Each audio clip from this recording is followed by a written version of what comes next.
ಸ್ನೇಹಿತರೆ, ಚರಿತ್ರೆ ಮತ್ತೊಂದು ವಿಡಿಯೋಗೆ ನಿಮಗೆಲ್ಲ ಪ್ರೀತಿಯ ಸ್ವಾಗತ.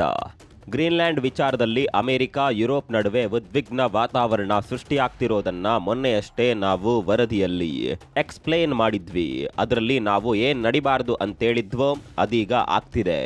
ಶಾಂತಿಯ ತೋಟ ಶ್ವೇತವರ್ಣದ ರಾಶಿಯ ಮಡಿಲಲ್ಲೀಗ ರಕ್ತದೋಕುಳಿ ಆಗೇ ಬಿಡುತ್ತಾ ಎನ್ನುವ ಆತಂಕ ಶುರುವಾಗಿದೆ. ಒಂದ್ ಕಡೆ ಅಮೆರಿಕಾದ ಹೈಟೆಕ್ ಸಬ್ಮರೀನ್ಗಳು, ಇನ್ನೊಂದ್ ಕಡೆ ಯುರೋಪ್ನ ಬಲಿಷ್ಠ ಸೈನಿಕರು. ಇವರೆಲ್ಲ ದಿಢೀರಂತ ಗ್ರೀನ್ಲ್ಯಾಂಡ್ಗೆ ಎಂಟ್ರಿ ಕೊಡ್ತಿದ್ದಾರೆ. ಸಾಲು ಸಾಲಾಗಿ ಸೈನಿಕರ ಟ್ರೂಪ್ಸ್, ನ್ಯಾಟೋ ರಾಷ್ಟ್ರಗಳ ಹಡಗುಗಳು ಬಂದು ಗ್ರೀನ್ಲ್ಯಾಂಡ್ ಬಂದರುಗಳಲ್ಲಿ ಆಂಕರ್ ಇಳಿಬಿಡ್ತಿವೆ. ಇದು ಅಮೆರಿಕವನ್ನ ತಡೆಯೋದಕ್ಕ, ತಮ್ಮದೇ ಲೀಡರ್ ಪಾರ್ಟ್ನರ್ ಆಗಿರುವ ಅಮೆರಿಕದ ವಿರುದ್ಧ ಮುಗಿಬೀಳೋದಕ್ಕ, ಅಥವಾ ಇದು ರಷ್ಯಾವನ್ನ ತಡೆಯುವ ಹೆಜ್ಜೆಗಳ? ಗ್ರೀನ್ಲ್ಯಾಂಡ್ ವಿಷಯದಲ್ಲಿ ಅಮೆರಿಕ ಎಡವಿದ್ರೆ ಜಗತ್ತು ಹೇಗೆ ಛಿದ್ರ ಆಗಲಿದೆ? ರಷ್ಯಾ, ಇಸ್ರೇಲ್, ಚೀನಾದಂತಹ ರಾಷ್ಟ್ರಗಳು ಅದರ ಲಾಭ ಪಡ್ಕೊಳ್ಳುವ ಸಾಧ್ಯತೆ ಯಾವ ರೀತಿ ಇದೆ? ಇವತ್ತಿನ ಈ ವಿಡಿಯೋದಲ್ಲಿ ಎಲ್ಲವನ್ನ ನೋಡೋಣ ಬನ್ನಿ.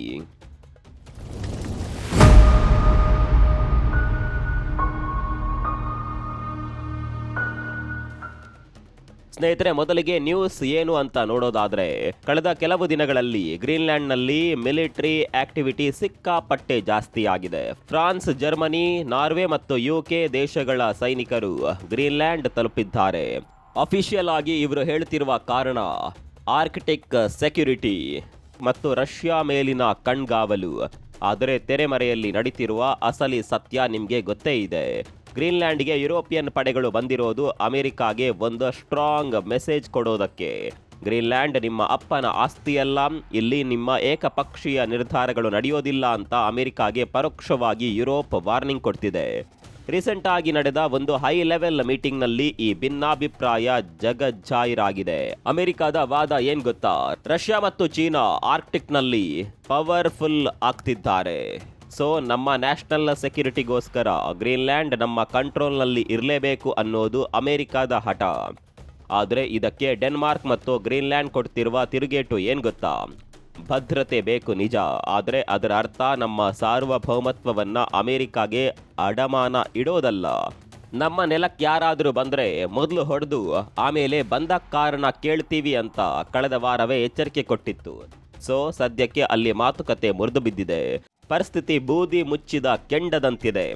ಈ ಟೈಮ್ನಲ್ಲೇ ಯುರೋಪ್ನ ಮಿಲಿಟರಿ ದಿಗ್ಗಜ ಫ್ರಾನ್ಸ್ನ ಕಾಂಟಿಜೆಂಟ್ ಪಡೆಯೊಂದು ಗ್ರೀನ್ಲ್ಯಾಂಡ್ ರಾಜಧಾನಿ ನ್ಯೂಕ್ಗೆ ತಲುಪಿದೆ. ಈ ಕಾಂಟಿಜೆಂಟ್ನಲ್ಲಿ Germany, Sweden, Norway, Finland, Netherland ಹಾಗೂ ಯುಕೆ ಸೈನಿಕರು ಕೂಡ ಇದ್ದಾರೆ. ಜರ್ಮನಿ ತನ್ನ A400M ಟ್ರಾನ್ಸ್ಪೋರ್ಟ್ ವಿಮಾನವನ್ನೇ ಗುರುವಾರ ಗ್ರೀನ್ಲ್ಯಾಂಡ್ಗೆ ಕಳಿಸಿದೆ. ಅದರಲ್ಲೂ 16 ಸೈನಿಕರ ತಂಡ ಇತ್ತು. ಡೆನ್ಮಾರ್ಕ್ ಸರ್ಕಾರ ಕೂಡ ಗ್ರೀನ್ಲ್ಯಾಂಡ್ ಸರ್ಕಾರದ ಜೊತೆಗೆ ಮಾತುಕತೆ ನಡೆಸಿ ಸೈನಿಕರ ಸಂಖ್ಯೆಯನ್ನ ಹೆಚ್ಚು ಮಾಡೋದಕ್ಕೆ ಮುಂದಾಗಿದೆ. ಇದನ್ನ ಅಧಿಕೃತವಾಗಿ ಸ್ಪಷ್ಟಪಡಿಸಿದ್ದಾರೆ ಕೂಡ.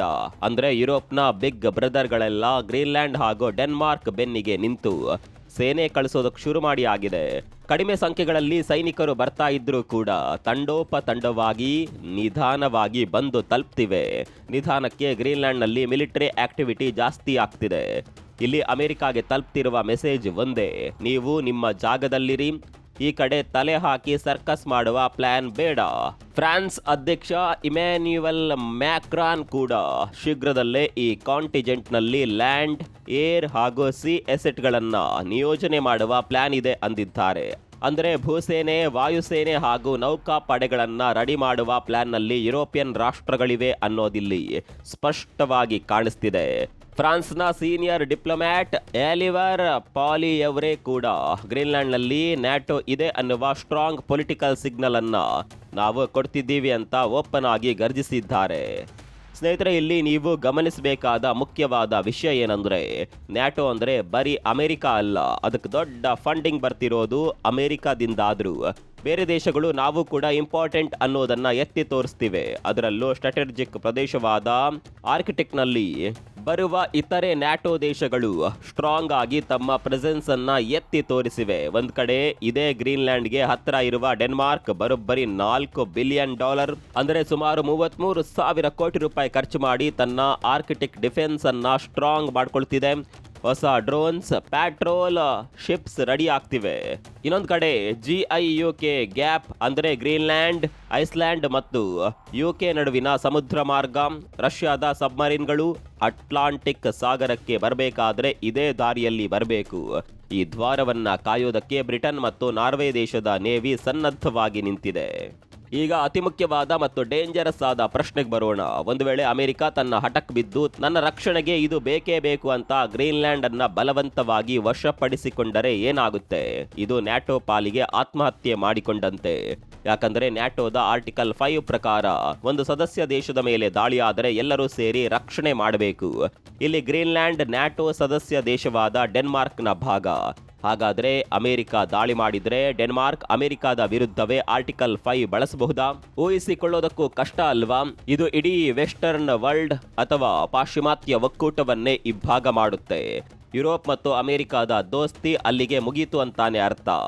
ಜೊತೆಗೆ ಅಮೆರಿಕ ಗ್ರೀನ್ಲ್ಯಾಂಡ್ ಮೇಲೆ ಅಟ್ಯಾಕ್ ಮಾಡಿದ್ರೆ ಟ್ರಂಪ್ಗಿಂತ ಜಾಸ್ತಿ ಖುಷಿ ಪಡೋದು ಬೇಜಿಂಗ್ನಲ್ಲಿರುವ ಜಿನ್ಪಿಂಗ್. ಯಾಕೆ ಗೊತ್ತಾ?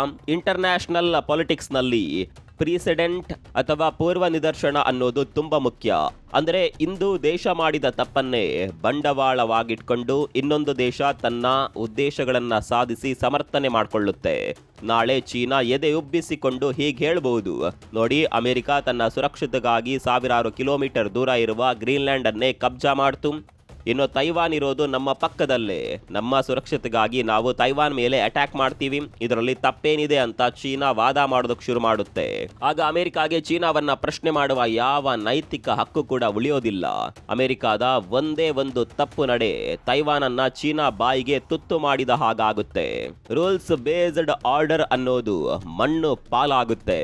ಅದೇ ರೀತಿ ಉತ್ತರ ಕೊರಿಯಾ, ಇಸ್ರೇಲ್, ರಷ್ಯಾ ಏನೇನ್ ಮಾಡಬಹುದು ಜಸ್ಟ್ ಒಮ್ಮೆ ಯೋಚನೆ ಮಾಡಿ. ಪುಟಿನ್ ಅಂತೂ ಸುಮ್ಮನೆ ಕೂರಲ್ಲ. ಅವರಿಗಂತೂ ಈಗಾಗಲೇ ಅಮೆರಿಕ ತನ್ನ ಸುತ್ತ ಚಕ್ರ ವ್ಯೂಹ ರಚಿಸ್ತಿದೆ ಅಂತ ಅನಿಸ್ತಿದೆ.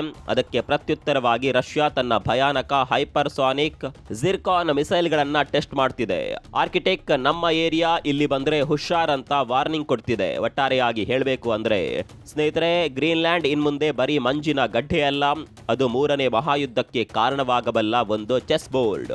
ಅಲ್ಲಿ ಅಮೆರಿಕ ಇಡುವ ಪ್ರತಿಯೊಂದು ಹೆಜ್ಜೆ ಇತ್ತ ಏಷ್ಯಾದಲ್ಲಿ ತೈವಾನ್ ಭವಿಷ್ಯವನ್ನ ನಿರ್ಧಾರ ಮಾಡುತ್ತೆ. ಮಿಡ್ಲ್ ಈಸ್ಟ್ ನಲ್ಲಿ ಕೋಲಾಹಲ ಎಬ್ಬಿಸುತ್ತೆ.